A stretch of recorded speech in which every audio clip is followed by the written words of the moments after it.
First step in making a Swiss roll is to line the tray. The greaseproof paper or the baking parchment needs to be slightly larger than the baking tray you're going to use, and then you're going to cut a diagonal cut at each 4 edges. This will allow it to sit nice inside the tray. Next, we need to make sure we oil the tray. So we are going to put a nice layer of oil on, and this will stick the baking parchment to the tray.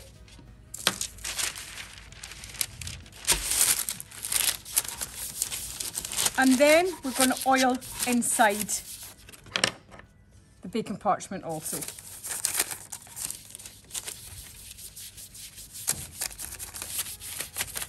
And that is step 1 of making our Swiss roll.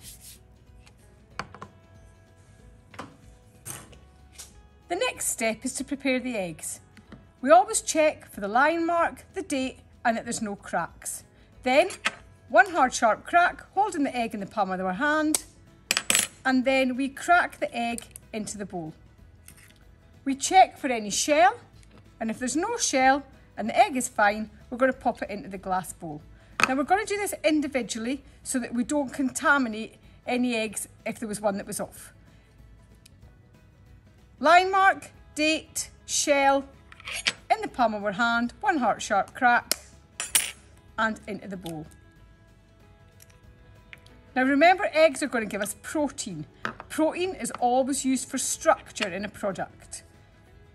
Line mark, date, shell intact, 1 hard sharp crack, and into the bowl. Check for any shell and into the large bowl.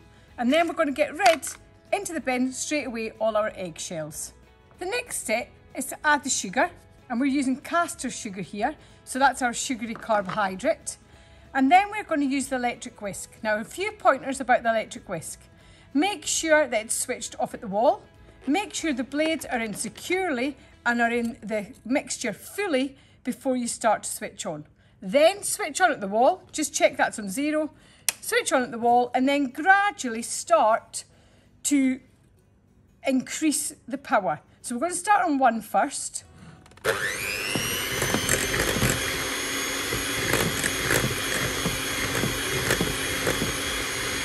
And then we're going to move up to 2 and 3. Now, this mixture needs to be almost white in colour. It needs to be really thick and creamy. And this is probably going to take about 10 minutes. This is aeration, so this is a raising agent. So watch how it changes, but remember, keep your blades in the mixture at all times.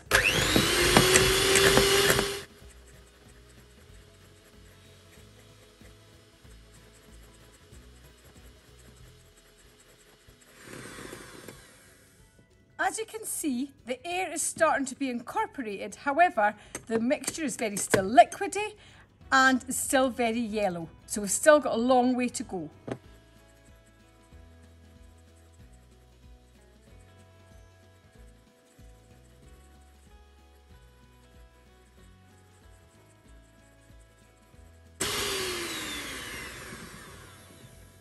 After a few minutes, you can see the colour is getting much lighter. That is aerating because you can see the volume is becoming more. However, the mixture is still very runny. We should be able to pick up the blades and write our initials in the mixture and it stay on the top. So we need to go back and we need to continue.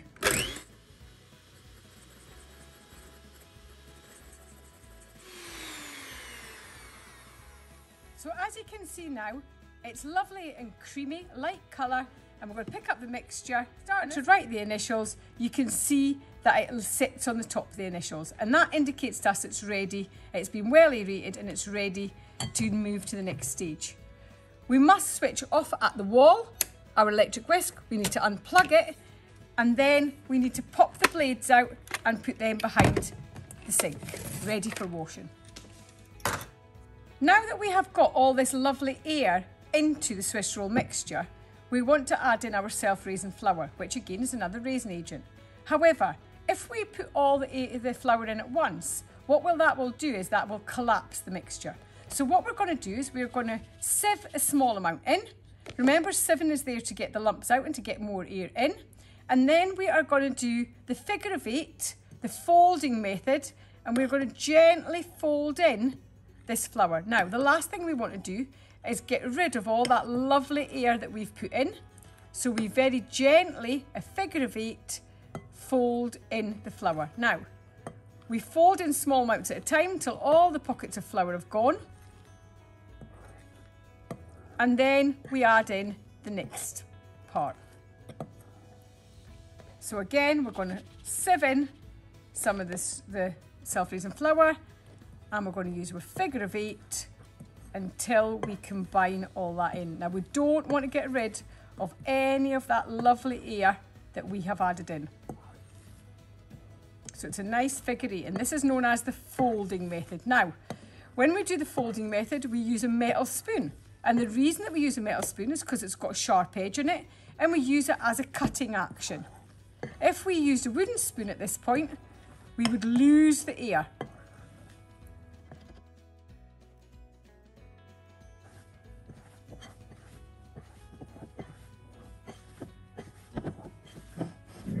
Making sure we scrape around the edges and to the bottom so there are no pockets of air, pockets of flour left.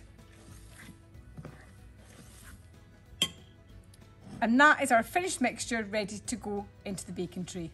The next stage is to pour our mixture into the baking tray and making sure we haven't got any pockets of flour left in the mixture. So we're going to pour it all in. I'm going to then use a spatula to clean out the bowl so we're not losing any of the mixture.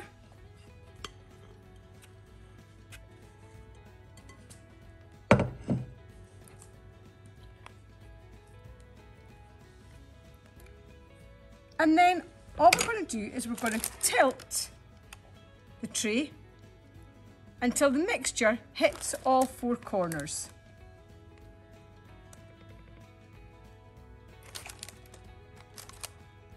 This is then going to go into hot oven, 200 degrees centigrade, and it's only going to go in for 7 to 8 minutes. Because it's quite a thin mixture.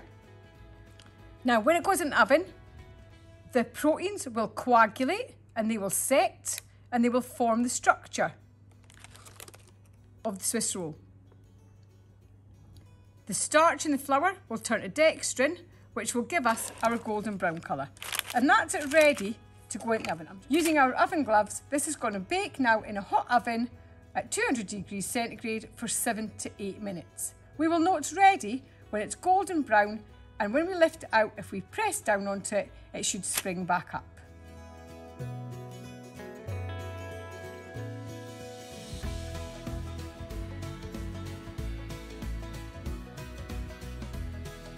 While the Swiss roll is in the oven, it's time to prepare the jam.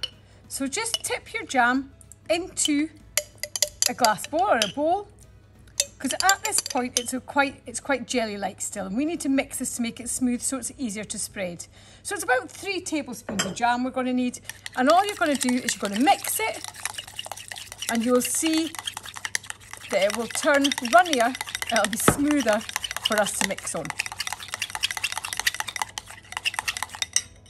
And that's us ready to put on to our Swiss roll.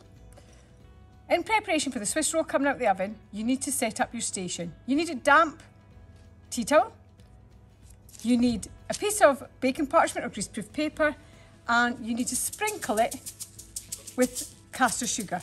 And that's going to stop it sticking to the parchment. When the Swiss roll comes out of the oven, we're just going to check to see if it bounces back up again, it springs back up, and that shows us it's ready. The next stage is to tip it upside down onto this baking parchment. So we're going to lift it off the tray and we're going to put it face down onto the baking parchment. And then we use our palette knife and just gently remove the baking parchment. Now, it's important not to rush this, and it's important not to rip it off, because what will happen is you will lose your sponge. So nice and gently If you just rub the back of the baking parchment, you'll often find it just peels away nicely.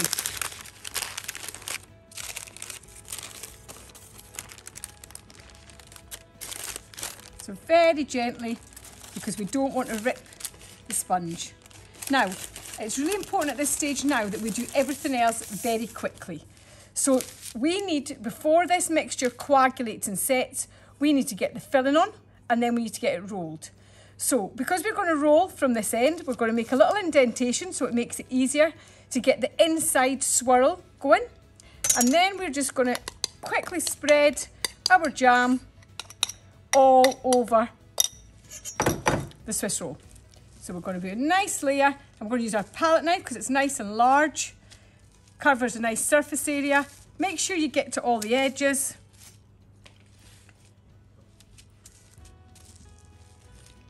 And once it's covered, we're going to start to roll. So this is how quick we'll have to do it. The first part of it, you need to make sure that the crease forms the centre of your roll.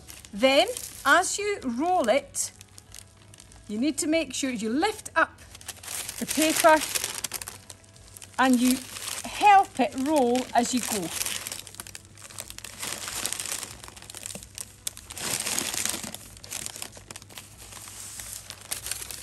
And then once it's rolled, you just give it a little squash down to set it, and then we're going to let it cool in that shape, and the proteins will coagulate and set into the Swiss roll shape. Come back to see when it's cooled.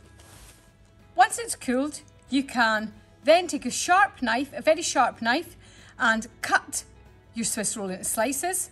Here you can see you have the perfect swirl.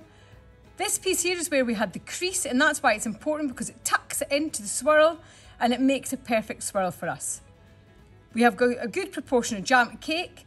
The cake is well risen, so the Swiss roll is well risen. You've got nice little aerated bubbles there, and we created that by using the electric whisk and whisking air into it. We also had the added bonus of the self-raising flour, and the golden colour on the outside has been caused by dextrinization. And there we have our Swiss roll.